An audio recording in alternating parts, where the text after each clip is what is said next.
que la bioeconomía no es un tema que se ha desarrollado profundamente en Bolivia.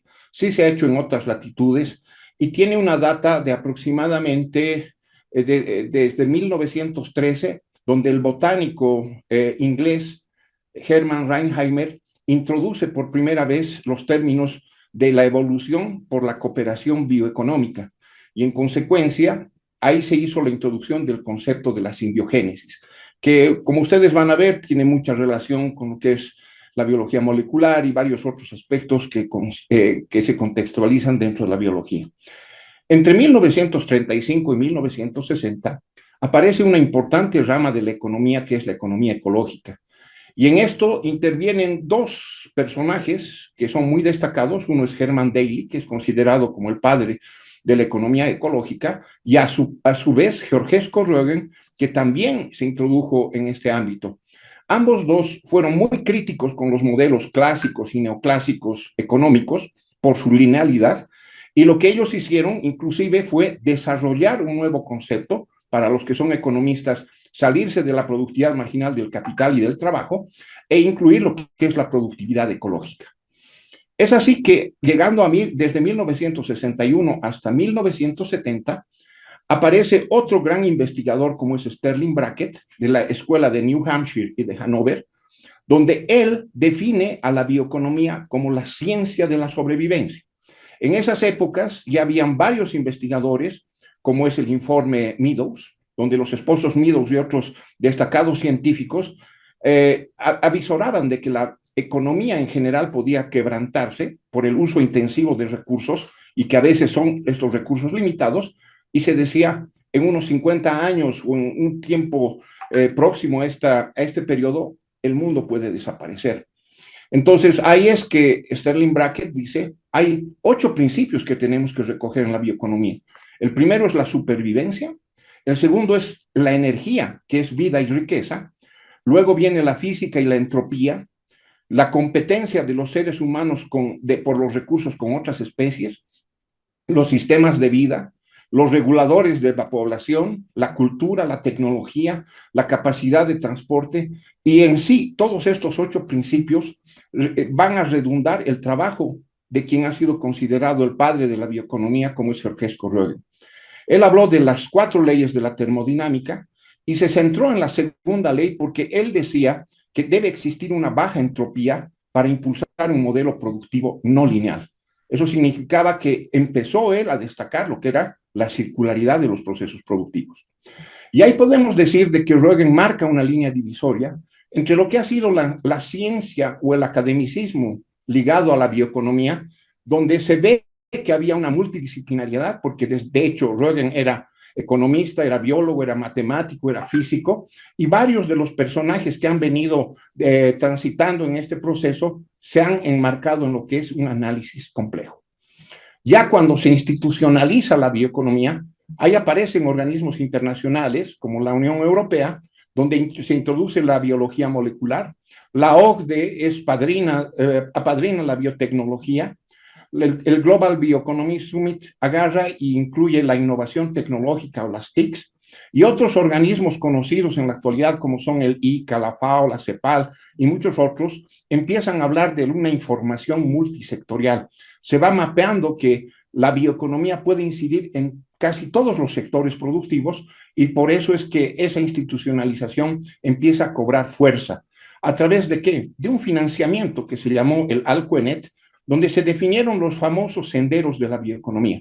Y ahí lo curioso es de que justamente volvimos a un carácter otra vez bioeconomicista y también un academicismo. Eso significaba de que había un riesgo de que volvamos a ocuparnos de modelos lineales, y frente a eso apareció lo que es la agroecología para poner un cierto equilibrio en todo ello. Es así que en el año 2022 dos ilustres bolivianos, entre los que me encuentro presente, hicimos un esfuerzo por diferenciarnos sobre las bioeconomías europeas y de otras latitudes y escribimos sobre lo que es la bioeconomía andeamazónica, donde introdujimos 3 variables que son biocultura, bioterritorialidad y bioinformación. Actualmente, este 2024, juntamente con un grupo de científicos colombianos, el doctor Alexander Rincón y varios otros escribieron un libro que se llama La bioeconomía otra, y está justamente sistematizando varios otros aspectos que están recogidos de todo este andamiaje, pero que obviamente posicionan una visión no eurocéntrica, sino más bien una visión latinoamericana. Con esas referencias, nosotros tenemos que hablar de que también ha habido una evolución de principios. Y se inició, y Georgescu Roegen hablaba de 5 principios de la bioeconomía, donde la bioeconomía defiende el medio ambiente, evitando la destrucción y contaminación de los ecosistemas. Un segundo principio era asegurar la capacidad de regeneración de la biodiversidad, el uso de recursos renovables y energías limpias, tomando en cuenta el uso de la biomasa residual y bioprocesos eficientes. También el cerrar los ciclos de la materia, aprovechando integralmente los recursos. Y por último, la producción y consumo local que están vinculados a la agricultura. Sterling Brackett, ya los mencioné, sus 8 principios, o sea, tiene 3 más que Roegen, pero en definitiva estos 5 principios marcaron todo lo que hoy por hoy se conoce como bioeconomía. Y en la actualidad vemos de que hay países como la Argentina que hablan incluso de un ministerio de bioeconomía y quieren no desconocer, pero los minimizan a todos, a estos 2 grandes científicos, hablan de un doctor Patterson y dicen lo más importante entre los principios de la bioeconomía son la valorización de la biodiversidad, la eficiencia en el uso de los recursos naturales, la promoción de la innovación, que es muy importante, el desarrollo de las cadenas productivas sostenibles y la generación de beneficios económicos, sociales y ambientales. Entonces, como ustedes pueden ver, ha ido evolucionando la ciencia. Sin embargo, hay que reconocer quiénes le han dado el carácter no solamente científico, sino de lo que ha sido la circularidad. Y ahí me quiero detener y darle el mérito al profesor Georgescu Roegen, que si bien está afinado, para mí sigue vivo, porque todo el aporte que él ha podido generar en la ciencia es muy válido y todavía tiene mucho más que desarrollarse. Roegen, como pueden ver en esta función, él dice, las funciones teóricas, lineales, clásicas, etcétera, no son reales, o sea, están hablando solamente de un relacionamiento capital-trabajo y habríamos dejado afuera lo que es la naturaleza. Entonces, él introduce la palabra waste o basura o desperdicio y con esto es el primero en hablar de circularidad. Toda la fundación que existe sobre la bioeconomía circular y todos los autores son posteriores al profesor Roegen y lo que él decía era básicamente de que no son funciones lineales. Por eso hizo un modelo que va variando en el tiempo, son sistemas de ecuaciones o un sistemas multiecuacionales y donde está introducida la productividad ecológica. Entonces, Roegen, con esta aparición, ahí él hablaba de lo que es la física introducida en la economía, y esto permitía justamente ver qué cosa puede influir positiva o negativamente en un proceso productivo, porque el incorporar desperdicios obviamente no es una tarea fácil, y obviamente él lo que estaba proponiendo era de que se tiene que ver todo esto como un sistema complejo, estamos hablando de vida, y al hablar de vida, como es la naturaleza, entonces él decía, conjugar desperdicios con naturaleza, eso nos da otra esfera de análisis y de complejidad. El año 94, antes de morir, Roegen hace una diferenciación entre lo que son las variables claves y tradicionales que todos los economistas conocemos, como son tierra, capital y trabajo, y él las concibió como variables de stock. Pero las variables dinámicas dentro de su modelo eran los recursos naturales, todos los insumos que devienen de lo que son los recursos naturales, las importaciones dentro de un proceso productivo, la propia función de producción que puede iterar en el modelo y los desperdicios. Entonces, esta visión ya le daba un carácter mucho más formal de poder tratar un proceso productivo con esa complejidad, etcétera, pero con una visión mucho más realista que aquellas otras que se habían estado desplegando en los ambientes clásicos, neoclásicos, etcétera. Entonces, ahí vimos nosotros que faltaba algo, y era algo estructurante. Para adaptarnos a nuestra realidad, lo primero era leer nuestra Constitución Política del Estado. Y al ver la Constitución Política del Estado, encontramos una visión de lo que es el vivir bien. Es un aspecto filosófico, pero también hicimos el ejercicio de ver los principios. Y encontramos que dentro de todos los principios que se habían descrito, estaba el equilibrio con la naturaleza, el proteger las semillas, el recuperar los recursos, el aprovechar el agua, y que todo parte dentro de la economía, etcétera, de la agricultura. Entonces, curiosamente, estos 5 principios empataban con esos 5 principios iniciales que les había mostrado, y lo que teníamos que hacer era completar esta función que se había quedado inconclusa el 94, y al margen de tener la energía y la baja entropía de Rögen, incorporamos el término de biocultura. Eso significa de que son espacios vivos. En todo lo que nosotros manejamos cuando estamos viendo la agricultura, etcétera, son suelos vivos. Por el otro lado, perdón, la biocultura además tiene que ver mucho con nuestras costumbres ancestrales, todo ese conocimiento científico que tenían nuestros mayores, y que obviamente ese conocimiento ancestral tiene que estar dentro de una función, al menos en un medio como Bolivia. Hemos estado en México, hemos estado en Colombia, y ellos obviamente han aceptado la posibilidad de introducir esta variable. La bioterritorialidad son los suelos vivos, y donde obviamente también se tiene que hacer un tratamiento a esta variable, que no es nueva. En 1913, Lotka y Volterra ya estaban hablando de estos términos. En algún momento Colombia incorporó esta variable, pero después se la fue dejando. Entonces, la visión nuestra era tratar de completar el modelo para tener algo mucho más aproximado a nuestra realidad. Y estas 2 variables fueron categorizadas como variables de flujo. Dentro de las variables de stock, aunque les parezca a ustedes que no es stock porque va mutando, va variando mucho, están las tecnologías de información y comunicación. Pero las tecnologías de información y comunicación utilizadas para generar información o bioinformación ya se han estado usando para la ciencia, especialmente ciencias médicas, ciencias biológicas, porque se está trabajando con la vida. Entonces, era menester incorporar dentro del modelo esta variable.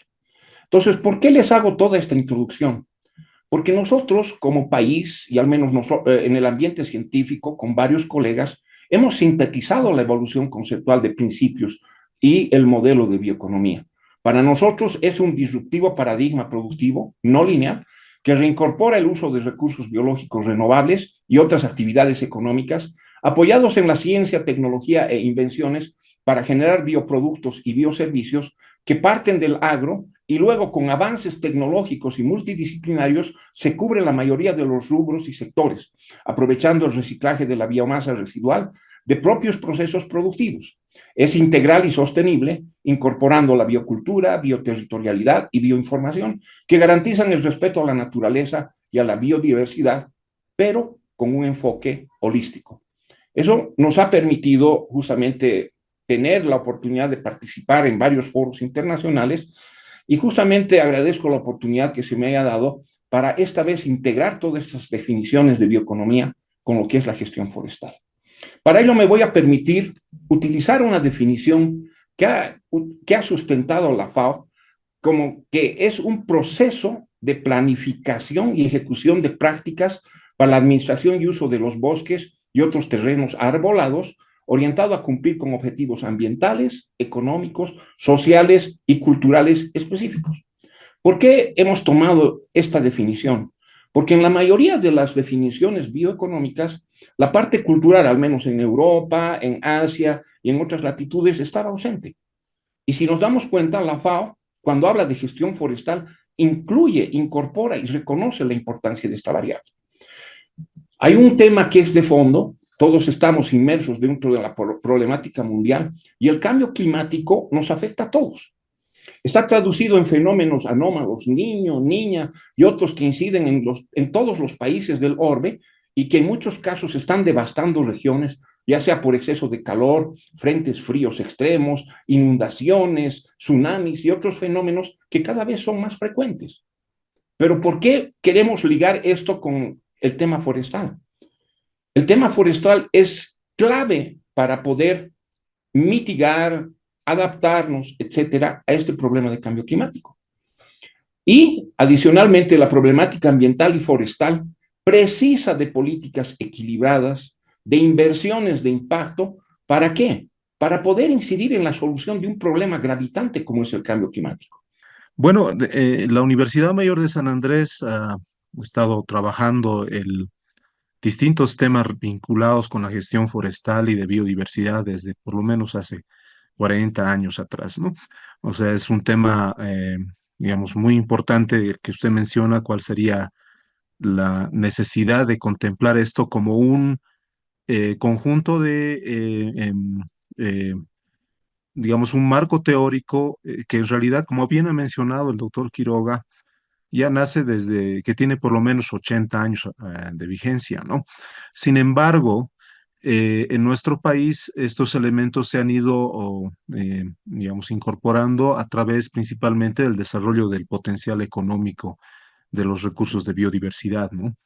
Distintas iniciativas de investigación, programas de investigación que se han instalado en el país por lo menos hace 20 años atrás o más, dan cuenta de la importancia que tiene la investigación básica y aplicada para la identificación de estos potenciales económicos en los bosques y en la biodiversidad. Pero más allá de aquello, no solo tiene que ver con el potencial económico, sino también con la necesidad de incorporar esta variable como una variable de desarrollo, de planificación del desarrollo y de gestión y proyección de las trayectorias de desarrollo en todo el país. En las distintas etapas que ha pasado nuestro país, desde la etapa previa a la instalación, a la gestión de nuestra constitución política actual, ya desde la etapa de los años 90, donde se ha instalado también una primera legislación ambiental, se han incorporado pues una serie de lineamientos de avance muy interesantes, ¿no? En el país, más allá digamos, de las limitaciones o desventajas en distintos ámbitos, sí son muy ponderables e incluyen, por supuesto, la ley forestal, ¿no? Que está todavía vigente. Entonces, dicho esto, lo que quiero decir es que hay un marco institucional que ha acompañado también el desarrollo de capacidades nacionales, académicas, institucionales, pero que no se ha integrado del todo con el resto del mapa institucional. Es decir, notamos que hay todavía una limitada intervención mancomunada de los actores y hay pocas asociaciones con el sector privado con la universidad todavía hay pocas intervenciones conjuntas con el Estado, hay muy pocas intervenciones entre universidades, hay mucho que hacer. Pero más allá de aquello, uno depende de si lo ve uno el vaso medio lleno o medio vacío, ¿no? Si uno quiere verlo medio vacío, claro, puede generar una serie de críticas alrededor de la gestión de la universidad, de las instituciones, en fin, pero eso no nos va a llevar a resolver el asunto. Deberíamos más bien trabajar sobre lo que nosotros hemos avanzado como país y es lo que les he mencionado, una capacidad instalada importante de investigadores que trabaja en distintas facultades, por la facultad de bioquímica, la de medicina, la de ciencias puras y naturales, de ingeniería y otras más vinculadas al tema de desarrollo y economía, ¿no? Tanto en la Universidad de San Andrés como en todo el sistema público, ¿no? De universidades y privado recientemente. Y todo el marco institucional que he mencionado, que no he mencionado solamente un par de ejemplos, que también es importante, ¿no? Y que se ha revigorizado con la ley marco de la Madre Tierra y con otros aportes interesantes en los últimos años. Entonces, yo creo que sí tenemos un material interesantísimo. Ya no voy a mencionar el gran, digamos, el estado de biodiversidad o, digamos, la situación de ventaja que todavía mantenemos como país, se podría decir mega diverso, porque ya lo ha mencionado ampliamente Jorge, sí, sino más bien apunto al tema más bien de políticas y capacidades institucionales. Actualmente el Fonabosque cuenta con un mecanismo financiero. Bueno, estos recursos provienen de lo que son las patentes forestales y las multas y remates que transfiere la ABT a un fondo, a un fideicomiso que lo administra el Banco de Desarrollo Productivo, ¿no? Ese es el mecanismo financiero que actualmente cuenta el Fonabosque y con estos recursos es que el Fonabosque puede realizar el financiamiento de los programas y proyectos en el marco de la gestión integral de bosques. Sin embargo, es importante también identificar otros mecanismos financieros y es en ese sentido que el Fonabosque ha venido trabajando en lo que es una reingeniería institucional, en propuestas de mecanismos financieros a través de lo que son fondos canastas, donaciones, cooperación internacional y en la elaboración de programas que nos permitan a nosotros gestionar este tipo de financiamiento, ¿no? Sin embargo, es importante poder trabajar también con alianzas estratégicas, ya sea con instituciones públicas y privadas, y de esta forma poder tener una mayor cobertura en el tema de financiamiento para lo que son las zetas como tal, ¿no? Porque a partir de este trabajo conjunto con las zetas es que nosotros también podemos llegar a reportar nuestro alcance en cuanto a las metas que tenemos con el sector bosques, ya sea en nuestro plan de desarrollo económico y social, que es incrementar nuestra cobertura bajo manejo integral sustentable de bosques, y también los compromisos internacionales que hemos asumido ante la Convención Marco de las Naciones Unidas, ¿no? Que al 2030 nosotros tenemos que duplicar nuestra superficie bajo manejo integral sustentable de bosques, ¿no? Actualmente nosotros contamos con 10.8 millones de hectáreas bajo manejo y bueno, al 2030 tenemos que cumplir esta meta.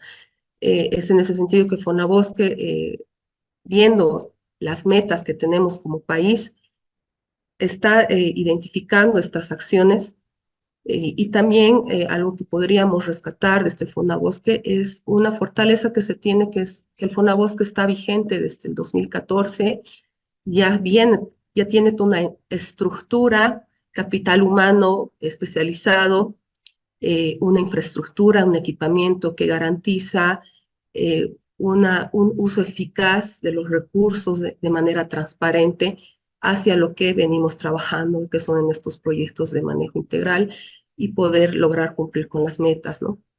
Ministerio de Medio Ambiente y Agua. Fonabosque, Fondo Nacional de Desarrollo Forestal.